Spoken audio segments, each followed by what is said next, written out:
Assalamualaikum warahmatullahi wabarakatuh. Kami dari kelompok 2 akan menjelaskan cerita Hikayat Indra Bangsawan. Saya Sulis sebagai pembaca cerita.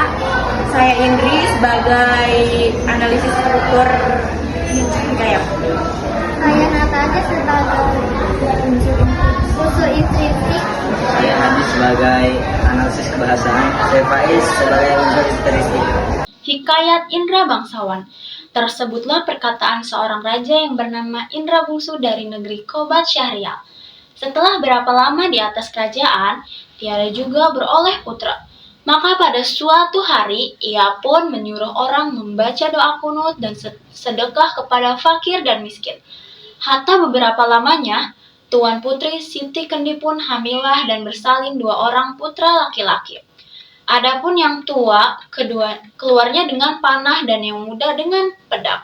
Maka Baginda pun terlalu amat sukacita dan menamai anaknya yang tua Syahperi dan anaknya yang muda Indra Bangsawan. Maka anak Anda Baginda yang 2 orang itu pun sampailah usia 7 tahun dan dititahkan pergi mengaji kepada Mu'alim Sufyan. Sesudah tahu mengaji, mereka dititah pula mengaji kitab usul, fikih, hingga saraf, tafsir sekaliannya diketahuinya.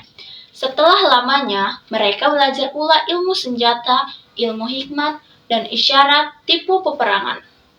Maka Baginda pun bimbanglah, tidak tahu siapa yang patut dirayakan dalam negeri karena anaknya kedua orang itu sama-sama gagah.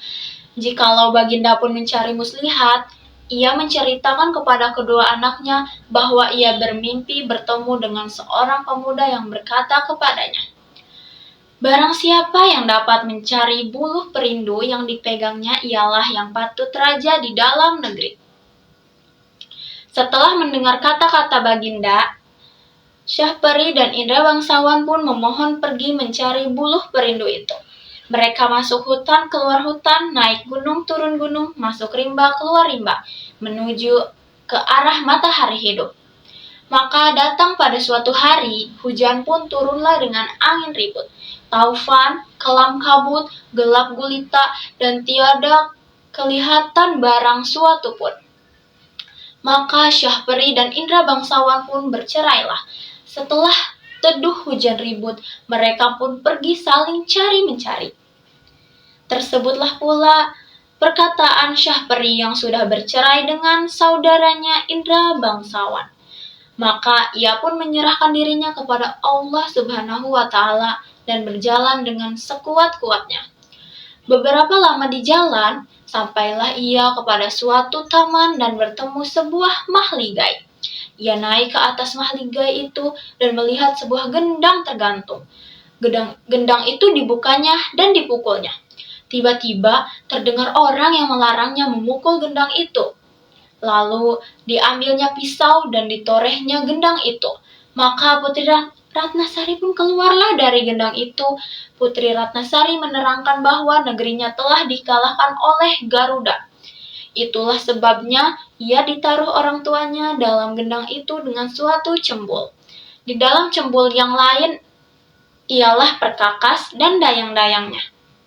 Dengan segera Syahperi mengeluarkan dayang-dayang itu. Tatkala Garuda itu datang, Garuda itu dibunuhnya. Maka Syahperi pun duduklah berkasih-kasihan dengan Putri Ratnasari sebagai suami istri, dihadap oleh segala dayang-dayang dan inang pengasuhnya. Tersebut pula perkataan Indra Bangsawan pergi mencari saudaranya. Ia sampai di suatu padang yang terlalu luas. Ia masuk di sebuah gua yang ada di padang itu dan bertemu dengan seorang raksasa. Raksasa itu menjadi neneknya dan menceritakan bahwa Indra Bangsawan sedang berada di negeri antah berantah yang diperintah oleh Raja Kabir. Adapun Raja Kabir itu takluk kepada Buraksa dan akan menyerahkan putrinya, Putri Kemalasari, sebagai upeti. Kalau tiada demikian, negeri itu akan dibinasakan oleh Buraksa. Ditambahkannya bahwa Raja Kabir sudah mencanangkan bahwa barang siapa yang dapat membunuh Buraksa itu akan dinikahkan dengan anak perempuannya yang terlalu elok parasnya itu. 9 orang anak raja sudah berada di dalam negeri itu. Akhirnya, raksasa itu mencanangkan supaya Indra bangsawan pergi menolong Raja Kabir. Diberikannya juga suatu permainan yang disebut Saru Kesaktian. Satu isyarat kepada Indra bangsawan seperti kanak-kanak, dan ilmu isyarat itu boleh membawanya ke tempat jauh dalam waktu yang singkat.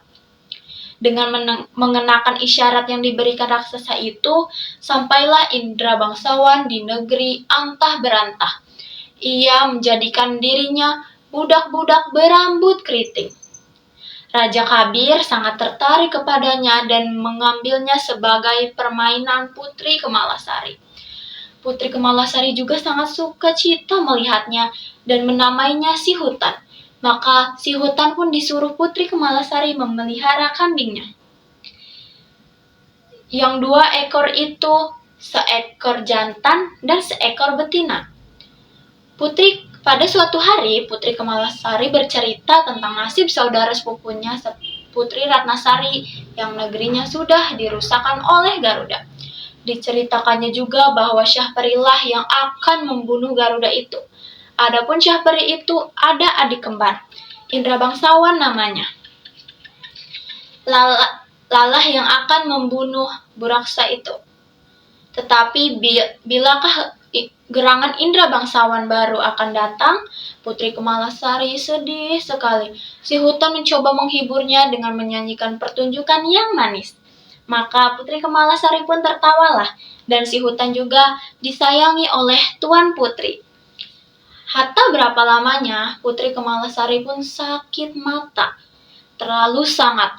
Para ahli nujum mengatakan hanya air susu harimau yang beranak mudalah yang dapat menyembuhkan penyakit itu. Baginda bertitah lagi, barang siapa yang dapat susu harimau beranak muda, ialah yang akan menjadi suami Tuan Putri. Setelah mendengar kata-kata Baginda, si hutan pun pergi mengambil seruas buluh yang berisi susu kambing serta menyangkutkannya pada pohon kayu. Maka ia pun duduk menunggui pohon itu. Sarung kesaktiannya dikeluarkannya dan rupanya pun kembali seperti dahulu kala. Hatta datanglah ke 9 orang anak raja meminta susu kambing yang disangkanya susu harimau beranak muda itu. Indra bangsawan berkata, susu itu tidak akan dijual dan hanya akan diberikan kepada orang yang menyediakan pahanya diselit besi hangat. Maka anak raja yang 9 orang itu pun menyingsingkan kainnya untuk diselit Indra bangsawan dengan besi panas. Dengan hati yang gembira, mereka mempersembahkan susu kepada raja. Tetapi tabib berkata bahwa susu itu bukan susu harimau, melainkan susu kambing. Sementara itu, Indra bangsawan sudah mendapat susu harimau dari raksasa dan menunjukkannya kepada raja. Tabib berkata, itulah susu harimau yang sebenarnya. Diperaskannya susu harimau ke mata Tuan Putri. Setelah genap 3 kali diperaskan oleh tabib, maka Tuan Putri pun sembuhlah. Hatta sampailah menyerahkan Tuan Putri kepada Buraksa. Baginda menyuruh orang berbuat mahligai di tengah padang akan tempat duduk Tuan Putri. Di bawah mahligai itu ditaruh satu bejana berisi air. Supaya Buraksa boleh datang meminumnya, di sanalah anak raja yang 9 orang itu boleh berebut Tuan Putri. Barang siapa yang membunuh Buraksa itu, yaitu mendapat hidungnya yang 7 dan matanya yang 7. Dialah yang akan menjadi suami Tuan Putri. Maka Tuan Putri pun ditinggalkan Baginda di mahligai di tengah padang itu. Si hutan juga menyusul datang. Tuan Putri terharu akan kesetiaannya dan menamainya si kembar. Hatta si kembar pun memohon kepada Tuan Putri dan kembali mendapatkan raksasa neneknya. Raksasa neneknya memberikan seekor kuda hijau dan mengajarnya cara-cara membunuh Buraksa. Setelah itu, si kembar pun menaiki kuda hijaunya dan menghampiri Mahligai Tuan Putri. Katanya kepada Tuan Putri bahwa dia adalah seorang penghuni hutan rimba yang tiada bernama. Tujuan kedatangannya ialah hendak melihat tamasya anak raja yang 9 itu membunuh Buraksa. Tuan Putri menyilakkan naik ke Mahligai itu. Setelah menahan jerat pada mulut bejana itu dan mengikat ujung tali pada leher kudanya serta memesan kudanya menarik jerat itu bila Buraksa itu datang meminum air. Si kembar pun naik ke Mahligai Tuan Putri. Hatta Buraksa itu pun datanglah dengan gemuruh bunyinya. Tuan Putri ketakutan dan si kembar memangkunya. Tersebut pula perkataan Buraksa itu.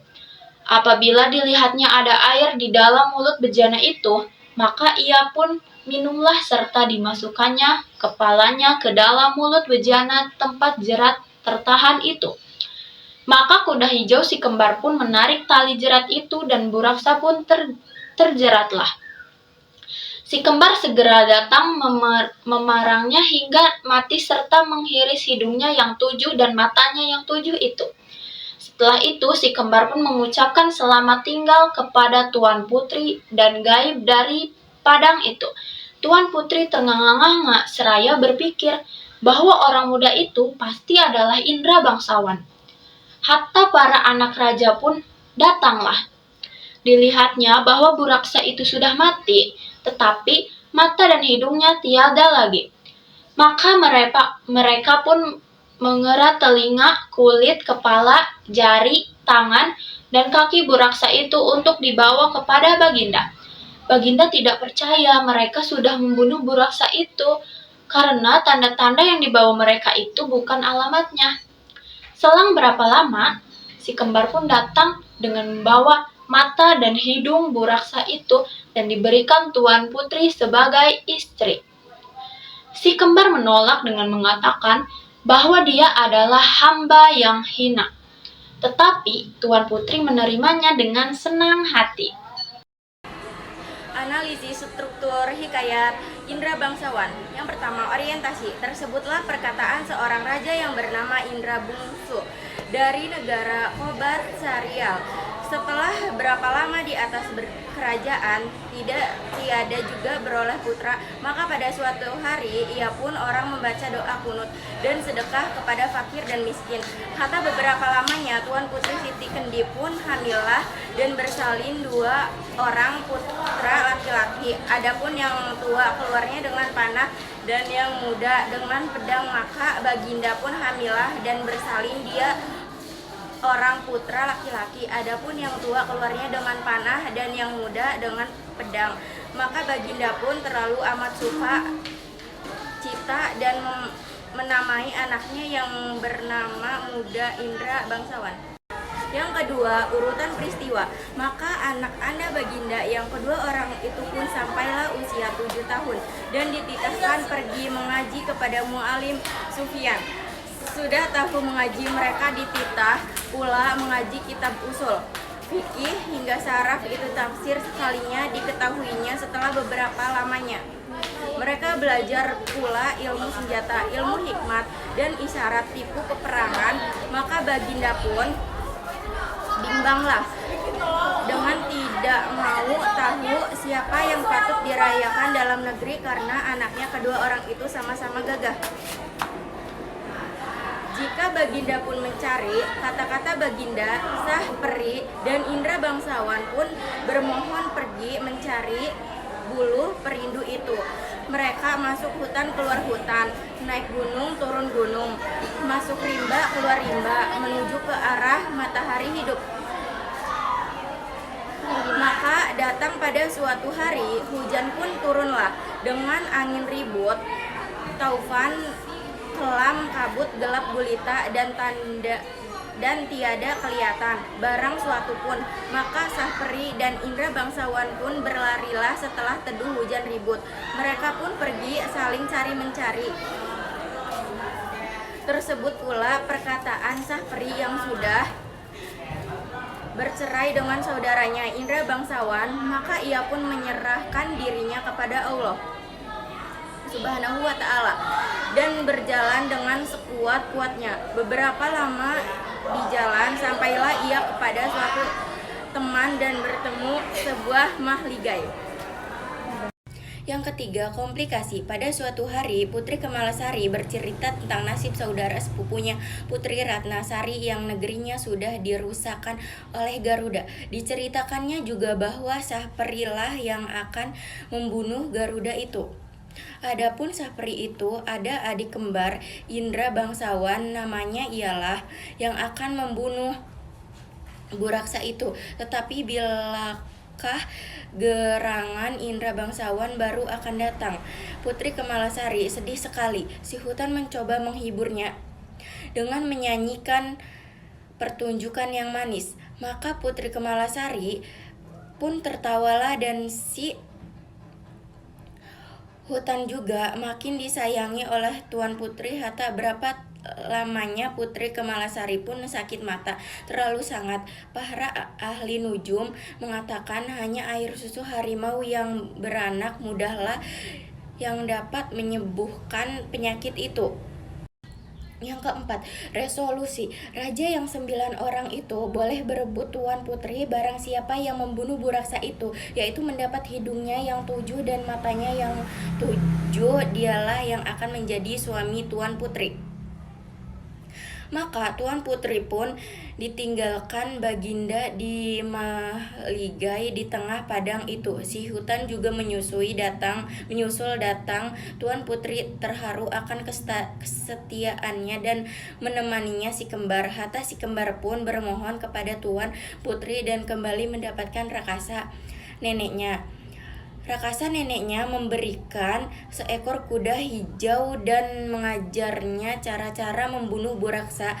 Setelah menahan jerat pada mulut bejana itu dan mengikat ujung tali pada leher kudanya, serta memesan kudanya menarik jerat itu bila Buraksa itu datang meminum air.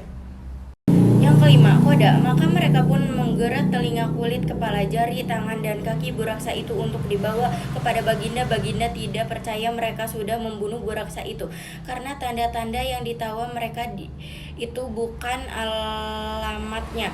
Selang berapa lama si kembar pun datang dengan membawa mata dan hidung Buraksa itu dan diberikan Tuan Putri sebagai istri. Si kembar menolak dengan mengatakan bahwa dia adalah hamba yang hina, tetapi Tuan Putri menerimanya dengan senang hati. Tema hikayat Indra Bangsawan adalah usaha kerja keras dua putra yang pantas untuk meneruskan tahta kerajaan. Tokoh hikayat Indra Bangsawan yaitu protagonis, antagonis, dan tritagonis. Tokoh protagonis antara lain adalah Raja Indra Bungsu, Putri Siti Kendi, Syahperi, dan Indra Bangsawan, Mu'alin Sofyan, raksasa perempuan Putri Ratnasari dan Putri Kemalasari. Tokoh antagonis adalah raksasa Garuda. Tokoh tritagonis adalah Raja Kabir. Penokohan dalam Indra Bangsawan. Raja Kabir memiliki watak yang sabar dan selalu memohon kepada Tuhan Yang Maha Kuasa. Putri Siti Kendi memiliki watak sabar. Indra Bangsawan, Mu'alin Sofyan baik hati karena mau membagikan ilmu. Putri Ratnasari baik hati karena mau menolong dayang-dayangnya. Putri Kemalasari adalah gadis yang patuh kepada orang tuanya. Raksasa perempuan memiliki watak baik hati dan suka menolong karena mau membagikan pengalaman hidupnya. Raksasa Buraksa memiliki watak yang jahat. Raja Kabir memiliki watak yang mudah menyerah. Latar atau setting hikayat Indra Bangsawan. Latar cerita hikayat Indra Bangsawan terdiri dari latar, tempat, tatar waktu, dan latar suasana. Berikut uraiannya. Latar tempat: negeri Kobat Syarial, kerajaan yang dipimpin Baginda Indra Bungsu. Di hutan, Syahperi dan Indra Bungsu pergi ke hutan untuk mencari buluh perindu. Di sebuah taman, Syahperi bertemu dan menyelamatkan Putri Ratnasari dan dayang-dayangnya dari serangan raksasa Garuda di gua. Indra Bangsawan bertemu dengan raksasa perempuan di gua, kemudian dijadikannya sebagai neneknya. Negeri Anta Berantah, negeri yang dipimpin Raja Kabir yang pada saat itu tengah diserang raksasa Buraksa. B. Latar waktu. Peristiwa dalam kutipan hikayat terjadi pada keseluruhan waktu. Ada pagi, siang, sore, dan malam. Ada juga latar suasana. Ada suasana bahagia. Syahperi dan Putri Ratnasari beserta dayang-dayangnya selamat dari serangan raksasa Garuda yang telah dikalahkan Syahperi. Indra Bangsawan dapat mengalahkan raksasa Buraksa dan hidup bahagia bersama Putri Kemalasari. Indra Bangsawan berhasil mendapatkan bulu perindu yang diinginkan ayahnya dan kembali ke negeri Kobat Syarial dengan selamat. Indra Bangsawan dinobatkan menjadi Raja Kobat Syarial menggantikan ayahnya dan Syahperi dengan kerajaannya. Ada juga suasana sedih. Di tengah perjalanan dalam mencari bulu perindu, Syahperi dan Indra Bangsawan terpisah karena angin topan, hujan lebat, dan awan yang gelap gulita. Pada saat itu, Putri Ratnasari diserang raksasa Garuda dan negara Raja Kabir diserang raksasa Buraksa. Indra Bangsawan tiba-tiba jatuh sakit. 5. Sudut pandang hikayat Indra Bangsawan. Sudut pandang pengarang hikayat Indra Bangsawan adalah orang ketiga serba tahu. Hal ini terlihat dari banyaknya penggunaan kata ganti orang ketiga seperti dia dan itu. 6. Alur hikayat Indra Bangsawan. Alur pada hikayat tersebut adalah alur maju. Alasannya karena hikayat menceritakan awal Raja Indra Bungsu yang tidak memiliki anak. Indra Bangsawan diasuh oleh raksasa yang dianggap sebagai neneknya, sampai akhirnya Indra Bangsawan menyamar menjadi budak berambut keriting sebagai si hutan masuk di kerajaan Anta Berantah. Dengan kepandaian yang dimiliki Indra Bangsawan, Buraksa dapat dikalahkan. Pada akhirnya, Indra Bangsawan dihadiahi oleh Raja Kabir untuk menjadi suami Putri Kemalasari. 7. Amanat. Hikayat Indra Bangsawan beberapa pesan moral yang bisa diambil dari cerita hikayat Indra Bangsawan, yaitu hendaklah kita selalu mengingat Allah Subhanahu wa Ta'ala, dan hendaklah kita saling tolong menolong. Hendaklah kita tidak mudah menyerah. Hendaklah kita selalu Analisis kaidah kebahasaan teks hikayat Indra Bangsawan. 1. Kaidah kebahasaan kutipan teks. Majas. 1. Majas antonomasia. Majas perbandingan yang menyebutkan sesuatu bukan dengan nama asli dari benda tersebut, melainkan dari salah satu sifat benda tersebut. 1. Setelah mendengar kata-kata Baginda, si hutan pun pergi mengambil seruas buluh yang berisi susu kambing serta menyangkutkannya pada pohon kayu. 2. Majas metafora. Pemakaian kata atau kelompok kata bukan dengan arti yang sebenarnya, melainkan sebagai lukisan yang berdasarkan persamaan atau perbandingan. 1. Raksasa itu menjadi neneknya dan menceritakan bahwa Indra Bangsawan sedang berada di negeri Antah Berantah yang diperintahkan oleh Raja Kabir. 3. Majas hiperbola. Ucapan kiasan yang dibesar-besarkan dikemukakan jauh lebih sedikit daripada waktu yang sebenarnya digunakan. 1. Mereka masuk hutan keluar hutan, naik gunung turun gunung, masuk rimba keluar rimba, menuju ke arah matahari hidup. 2. Maka datang pada suatu hari, hujan pun turunlah dengan angin ribut, taufan, kelam kabut, gelap gulita dan tiada kelihatan barang satupun. 2. Kata arkais. Beroleh sama dengan mendapat, hatta sama dengan lalu, dititahkan sama dengan diperintahkan, muslihat sama dengan daya upaya, mahligai sama dengan tempat kediaman raja dalam lingkungan istana, ditoreh sama dengan digores, cembul sama dengan tempat tembakau, gambir dan sebagainya, dibuat dari logam. Dayang, gadis pelayan istana. 3. Konjungsi. 1. Konjungsi koordinatif, konjungsi yang menghubungkan dua unsur atau lebih yang sama pentingnya atau memiliki status sintaktis yang sama. 1. Maka pada suatu hari, ia pun menyuruh orang membaca doa kunut dan sedekah kepada fakir dan miskin. 2. Hatta beberapa lamanya, Tuan Putri Siti Kendi pun hamilah dan bersalin 2 orang putra laki-laki. 3. Adapun yang tua keluarnya dengan panah dan yang muda dengan pedang. 4. Maka Baginda pun terlalu amat sukacita dan menamai anaknya yang tua Syahperi dan anaknya yang muda Indra Bangsawan. 5. Maka anak kanda Baginda yang 2 orang itu pun sampailah usia 7 tahun dan dititahkan pergi mengaji kepada Mualam Sufyan.